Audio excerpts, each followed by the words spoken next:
Hi, my name is Jess Mason. I'm the Chief Marketing Officer for BCX. What opportunities do I see for women in the tech industry? Well, I think it's quite varied. I think, firstly, at a mentorship level, women have a huge role to play. There's a lot of young female talent that are coming up through the ranks, whether it's internships or straight out of university, that I think now can get the opportunity to move between the different legs of tech within an organization, whether it's innovation, product development, whether it's sales or marketing.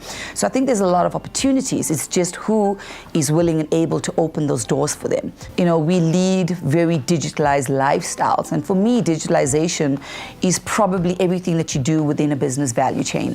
It's not just a form of marketing or a form of communication. It's sort of, you know, when you're creating a product or coming up with new innovative ways of doing business. It's really about taking that concept that it can live through every component and every aspect of the business. So what can companies do to allow women to succeed in the tech industry? Well, firstly, I would say make it less about the industry being perceived as a male-dominated industry. I think it's really about the right person for the job. And there's a lot of great female talent out there that can hold CEO positions, that can run an innovation hub, that can run sales and marketing. It's just whether people are giving them an opportunity to do so. I think secondly is allowing women to have a voice. I think a lot of women have a lot of innovative and awesome ideas in terms of how they can leapfrog this industry, but whether they're given that opportunity to sort of showcase that is probably a different story. Another way is probably more representation on Exco. There's hardly ever a lot of female representation, some of the key Excos within tech. And I think that really has to change. And I think that will start giving younger talent an opportunity to see that there's something that they can start striving for against their male counterparts. My advice for women thriving in the technology and business world, I think the first thing is just be yourself. Just be your real self. You can't be any more than that. My philosophy is always that you don't have to play a man's game or anyone else's game except your own.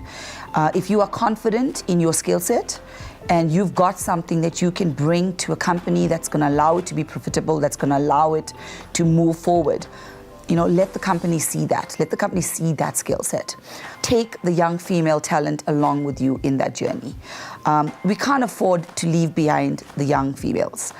So just as somebody gives us that opportunity to move forward, I really believe it's our responsibility to sort of move them forward with us as well. I've been very fortunate in my work career and even in my personal life to have really great mentors. And I think one of the key things I've learned from my mentors is that just always trust in myself. Never be afraid to have a voice. You know, when everyone else is silent in a meeting, it doesn't mean you have to sit back. If you've got something to say, say it. There's never ever a stupid statement. And, you know, never be afraid to express it. I think you learn more by asking. And that's what I've learned from my mentors. Just ask. Keep asking questions. Because the more things become clear in your mind, I think the easier it becomes for you, and it becomes easier also for you to teach other people. I think the mantra I try to live my life by is that life begins at the edge of your comfort zone. And truly what that means to me is that if I'm feeling comfortable, it's time for me to do something different. You really have to push yourself to do something different.